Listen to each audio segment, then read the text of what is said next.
Bonjour et bienvenue sur le coin Stade, le coin où on redécouvre le monde de la data. Aujourd'hui, c'est le jour 77 de notre challenge 100 jours de machine learning et nous allons voir ensemble comment concrètement mettre sur pied un modèle de SVM de A à Z en Python. On va s'intéresser à une problématique de classification et on va travailler avec une base de données que vous pouvez trouver en ligne sur un site très populaire que je vous recommande, UCI Machine Learning Repository. En gros, c'est un site qui est très intéressant si vous souhaitez avoir des bases de données pour faire vos projets. Par exemple, ici, pour le cas des défauts sur les cas de crédit, vous pouvez cliquer ici et vous avez la base de données que vous pouvez télécharger et utiliser dans votre projet. En fait, ce site, c'est un site que je recommande vivement. Si vous cherchez des bases de données, vous voyez ici, on a plusieurs bases de données. Et vous avez ici l'ensemble des bases de données que vous pouvez utiliser pour faire de la classification. Si vous souhaitez faire de la régression, c'est-à-dire prédire une variable quantitative, vous avez ici les bases de données pour faire de la régression. Par exemple, ici, la base auto sur les bases des voitures. Si vous voulez faire du clustering, vous avez les bases de données liées au clustering ici. Vous avez 121 bases de données. En fonction de la problématique aussi, vous avez la thématique. Est-ce que c'est l'analyse univariée, multivariée, séquentielle? Est-ce que c'est les sciences de la vie? Est-ce que c'est la physique? Bref, ce site, c'est un site que je recommande si vous souhaitez trouver des bases de données pour pouvoir faire des modèles de machine learning. Donc, dans notre projet ici, on va travailler avec la base de données UCI Credit Card, qui est une collection de données fournies par l'Université de Californie, qui comprend 30 000 instances avec 25 attributs. L'ensemble des attributs, vous avez la description ici, vous avez par exemple l'identifiant, vous avez le montant accordé en dollars, vous avez le sexe du client, les niveaux d'éducation, vous avez l'état matrimonial, vous avez l'âge du client, vous avez le statut de remboursement depuis le mois de septembre. Vous avez également le montant de la facture en dollars. Vous avez également le montant des paiements précédents. Bref, voilà l'ensemble des variables que vous trouvez dans cette base de données. La variable qu'on souhaite prédire ici, c'est le défaut sur le mois suivant. Est-ce que le client va faire défaut sur ses paiements le mois suivant? Ici, vous avez la variable default payment next month qui est l'indicateur qui prend 1 si le client va faire défaut et 0 sinon. Donc, l'objectif, ce sera de mettre en place un modèle de classification avec les SVM, c'est la contrainte ici, pour pouvoir prédire si le client va faire défaut dans les mois prochains ou pas. Vous avez également le lien Kaggle de la base de données ici. Moi, je l'ai téléchargé sur Kaggle juste là. Vous avez la base de données. Donc, on va commencer bien évidemment par importer la base de données ici. J'importe ma base pd.read.csv. Je n'ai pas importé les packages juste ici. J'importe des packages. Une fois que j'ai importé la package, normalement, je peux importer ma base de données avec Panda. Prochaine étape, j'essaie de voir quelles sont les informations. Vous voyez l'ensemble des variables, l'identifiant, la limite, le sexe, l'éducation, le statut marital, l'âge, etc. On regarde à peu près quelle est la nature des variables qui sont dans la base de données. On a majoritairement des integers. On voit qu'on a 30 000 observations comme c'est spécifié dans le texte ici. Ensuite, on regarde si nos variables ont des valeurs manquantes ou pas. Ça, c'est très important. Lorsqu'on fait un modèle de machine learning, peu importe le modèle, on commence toujours par comprendre la problématique. Ici, on veut prédire le défaut sur le mois suivant. On analyse les variables qu'on a à disposition. Ici, on en a 25. On vérifie les données manquantes sur la base de données. C'est ce qu'on fait ici avec des f.isnul.sum. On voit qu'on a aucune donnée manquante dans la base de données. Étant donné qu'on n'a pas de données manquantes, il n'y a pas de traitement à faire. Mais dans la vraie vie, en entreprise, on a toujours des données manquantes. Donc, n'hésitez pas à bien prendre le temps d'analyser les données manquantes, d'analyser la nature des données manquantes, discuter avec les professionnels pour savoir pourquoi est-ce que les données sont manquantes. On discute avec les équipes en charge de la donnée pour savoir quelle est la source fiable, est-ce que les données sont fiables ou pas. Donc, une fois que vous avez bien analysé les données manquantes, maintenant, on peut décrire l'ensemble des variables juste ici. On peut voir c'est quoi la limite moyenne, c'est quoi la catégorie la plus représentée, quel est le niveau d'éducation des individus de notre base de données. On peut mettre en place des graphiques parce que ce soit plus lisible en termes de graphiques. Vous voyez ici, lorsqu'on a des variables quantitatives que j'ai listées juste ici, comme l'âge, le montant du crédit accordé et les paiements sur les mois précédents, on essaie de voir la distribution pour comprendre c'est quoi la médiane, est-ce qu'on a des outliers. Une fois qu'on fait ces analyses, une fois de plus, on discute avec les experts métiers pour comprendre est-ce que c'est normal qu'on ait les limites supérieures ici à plus de 1 million. Une fois que c'est fait, on peut en complément mettre en place l'histogramme comme je l'ai fait ici de toutes les variables pour voir à peu près quelle est la distribution. Est-ce qu'on a les distributions plutôt normales? Est-ce que c'est concentré? Par exemple, ici, on voit bien qu'ici, les paiements sur le deuxième mois, vous voyez qu'ici, on a une forte concentration autour de 0, du moins sur les crédits faibles dollars. Ça veut dire qu'il y a des valeurs aberrantes, comme on le voyait sur les graphiques juste ici. Une fois que vous avez cette distribution, vous faites la même chose pour les variables qualitatives. Ici, on a comme variable qualitative le sexe, le niveau d'éducation, le mariage et le défaut. Ici, on crée des labels juste par souci de lisibilité. J'exécute ceci, vous allez voir. Donc, pour chaque variable qualitative, on essaie de comprendre c'est quoi la distribution Là, on voit bien que dans cette base de données, on a une surreprésentation des femmes. En gros, 60% des clients de la base de données sont des femmes, tandis que 40% sont des hommes. En termes de niveau d'éducation ici, on voit bien que 37% des individus à qui on a accordé le crédit ont un niveau universitaire, tandis que 35% école supérieure, 16% viennent du lycée et 0,02% autres. Vous avez également la variable mariage. On voit qu'on a majoritairement des personnes célibataires. Une personne sur deux est célibataire dans cette base de données. Et ici, en termes de défauts, on voit qu'on a 22% des clients qui ont fait défaut sur leur prochain paiement et 78% qui n'en ont pas fait. Donc, ces analyses vous permettent déjà de comprendre la base de données et voir qu'ici, sur cette variable d'intérêt, on a un déséquilibre 22%, 78%. Et ça vous pousse à vous demander, est-ce que j'ai fait de l'oversampling? Est-ce que j'ai fait de l'undersampling? Est-ce que je teste les deux? Une fois que c'est fait, on a décrit la base de données, on comprend quelles sont les caractéristiques de notre population. On sait qu'on a majoritairement des femmes, on sait qu'on a majoritairement des clients qui ont remboursé leur paiement. Le défaut, c'est seulement 22%. Maintenant, on se demande quelle est la relation qui existe entre le fait de faire défaut et l'ensemble des variables qu'on a dans la base de données.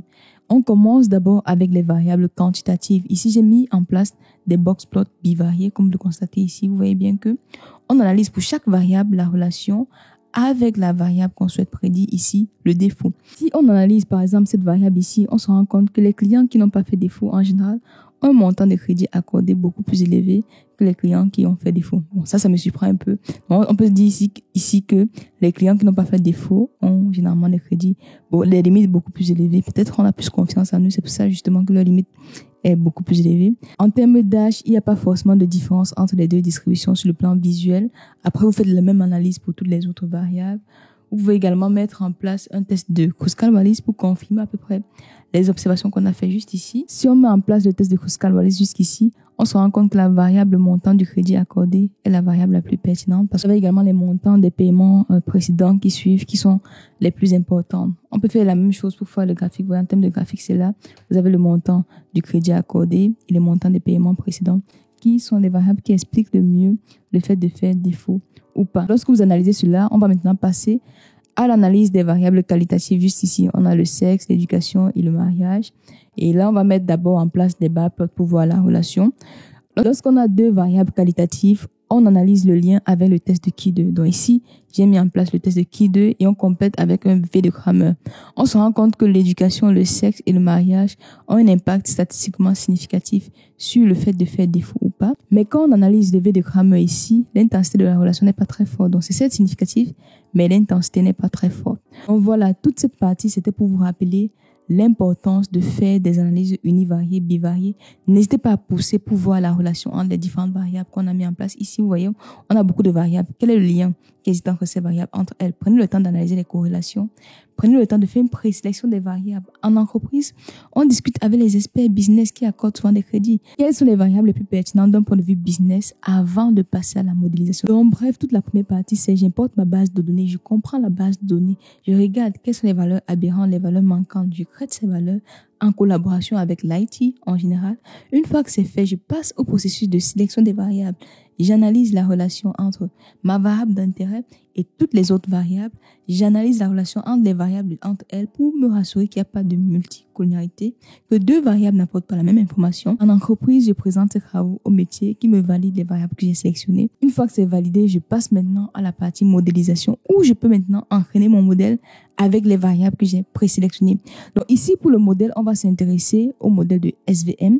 On va faire une première version sans aucune optimisation, c'est-à-dire avec les paramètres par défaut disponibles par Escalon. Donc, première étape avant de faire le modèle, c'est déjà la préparation des données. Préparer les données dans les SVM, on doit se rassurer que toutes les variables sont sur la même échelle. Comme vous avez vu ici, sur la partie univariée, vous voyez bien que les variables n'ont pas forcément la même échelle. Donc, avant de faire votre SVM, rassurez-vous que vous avez mis à l'échelle l'ensemble des variables avant de faire le modèle de SVM. Donc, pour mettre à l'échelle l'ensemble des variables, déjà, première étape, on commence par créer les variables catégorielles. On va faire ce qu'on appelle du one-hot encoding. Donc ici, c'est les variables X, l'ensemble des variables que je vais utiliser pour prédire le défaut. Y, c'est la variable qui contient le défaut sur les mois suivants. J'exécute ceci. Je passe au one-hot encoding pour créer des variables binaires pour chaque variable qualitative, que ce soit le mariage ou encore le sexe. Donc, j'analyse ceci et je fais un describe pour voir si ça a bien été pris en compte mon one-hot encoding. Vous voyez, on a le niveau d'éducation qui a été transformé. Et si j'ai mis un gros first pour dire, supprime-moi la première modalité de chaque variable pour éviter justement cette multicollinéarité.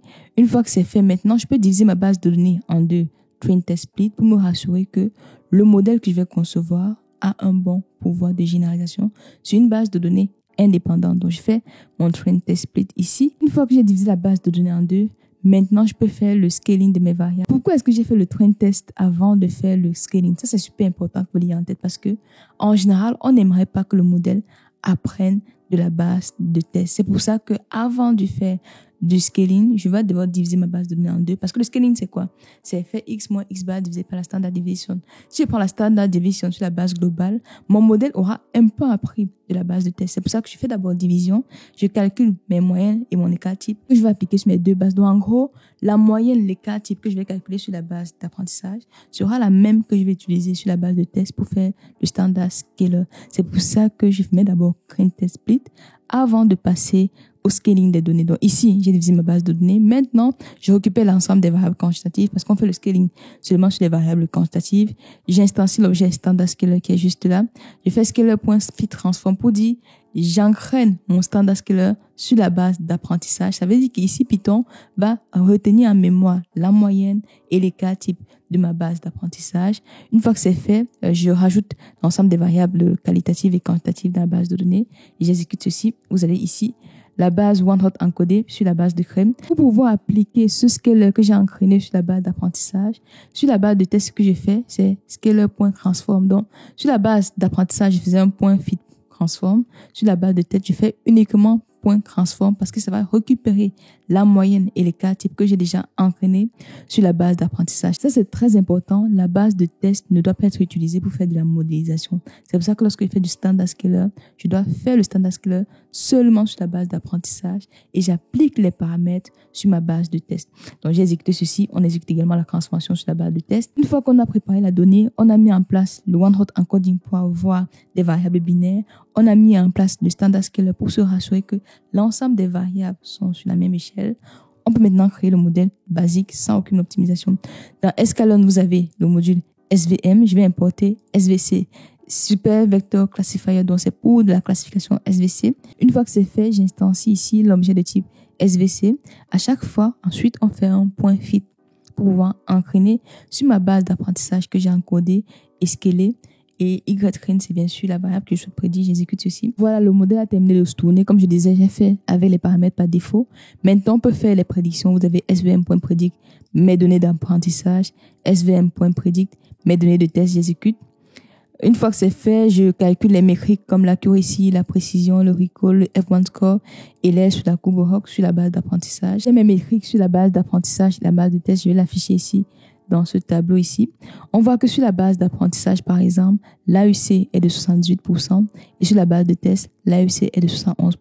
Je peux vous afficher ici la courbe Hock comme ça, vous voyez, mais globalement, la précision, 82% sur la base d'apprentissage, 81% sur la base de test. Ce modèle, il est plutôt pas mal, le modèle basique, sans aucune optimisation, vous voyez, ça ne surapprend pas, on a des performances qui sont plutôt intéressantes avec un AUC supérieur à 0,5.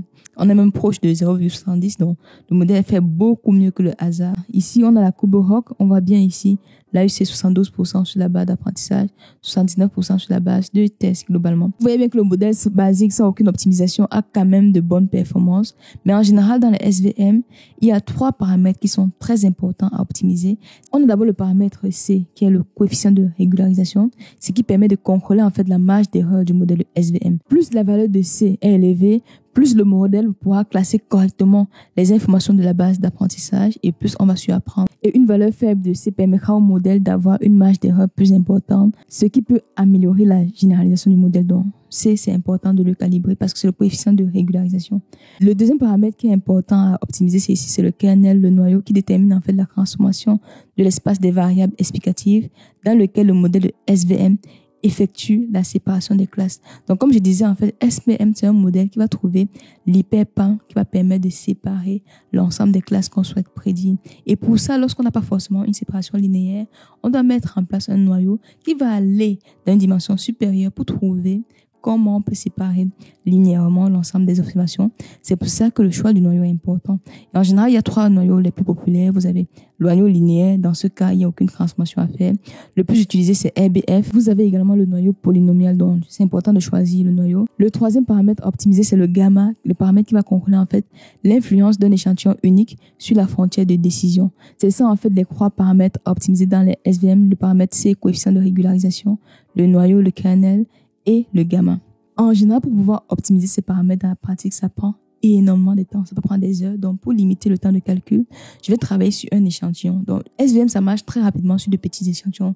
Dès que vous avez un grand échantillon, ça prend trop de temps pour pouvoir calculer les différentes distances. Donc, c'est pour ça qu'ici, on va faire de l'undersampling sur notre base de données. On va conserver uniquement 1000 observations qui n'ont pas fait de défaut et 1000 observations qui ont fait défaut. Donc, on va conserver uniquement 2000 observations de la base de données pour pouvoir faire le modèle de SVM. Parce que si on conserve les 30 000, ça va prendre trop de temps en fait. Donc ici, je réduis ma base de données pour avoir 2000 observations. J'applique les mêmes transformations one-hot encoding, standard scaler et je m'assure surtout que le standard scaler est défini uniquement sur la base d'apprentissage et appliqué sur la base de test. Donc j'exécute ceci. C'est ce que je fais ici, train template comme d'habitude, 80-20. Standard scaler, one-hot encoding et autres, on fait la même chose sur la base de test ici. Maintenant, ici, on instancie un objet de type SVC, SVM pour la classification. L'ensemble des paramètres, j'en ai pas mis beaucoup parce que ça prend souvent du temps pour être exécuté. Je mets le C, le kernel, je vais tester 2, RBF et linéaire, gamma. Voilà les paramètres qu'on va tester ici, j'exécute. Ensuite, on va importer Grid Search CV pour faire de la validation croisée pour trouver quel est le paramètre le plus pertinent. Ici, time pour voir combien de temps ça me prend. Si vous testez sur l'ensemble de la base de données, n'hésitez pas à mesurer le temps. Ici, Grid Search CV, je mets le modèle que j'ai défini juste ici. Paramgrid, c'est l'ensemble des paramètres que j'ai définis ici. CV, c'est simple, validation croisée. Scoring, c'est la mesure que je souhaite optimiser. On peut mettre l'accuracy, on peut mettre la précision, on peut mettre le F1 score, vous pouvez mettre n'importe quelle mesure ici. Ici, la métrique que je vais optimiser, c'est l'accuracy. Une fois que c'est fait, je vais entraîner toutes ces combinaisons possibles avec un grid search.fit. Iscrane encoded, c'est l'ensemble des variables sur lesquelles j'ai appliqué le one-hot encoding et le scaling des variables. Ytrain, c'est la variable que je souhaite prédire. J'exécute. L'exécution est terminée maintenant, affichant les meilleurs paramètres. Les meilleurs paramètres ici, c'est C égale à 10, gamma égale à 0,01, le kernel égale à RBF. Ça, c'est le kernel qui est souvent très utilisé en pratique. Une fois qu'on a les meilleurs paramètres, on va réentraîner notre modèle SVC en mettant les meilleurs paramètres que j'ai définis juste ici. Et on va réentraîner le modèle qui est le modèle optimal, selon Grid Search CV qu'on a mis en place. Donc, j'ai entraîné le meilleur modèle optimal. Ensuite, j'applique les prédictions sur ce modèle optimal, que ce soit sur la base d'apprentissage et sur la base de test ici, j'exécute.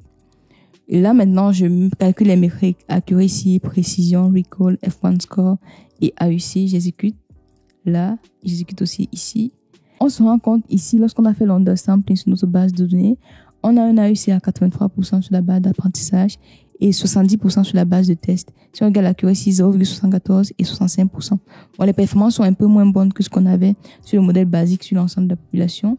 Vous pouvez voir la courbe ROC juste ici, globalement. Donc, voilà globalement comment est-ce qu'on met en place le modèle de SVM en Python. Donc, comme je le disais, c'est un modèle qui prend énormément de temps à être entraîné s'il faut optimiser les paramètres. C'est pour ça que dans la pratique, moi, je ne le teste pas souvent parce que ça prend trop de temps. Pour le gain qu'il y a, je ne suis pas sûre que ce soit le meilleur.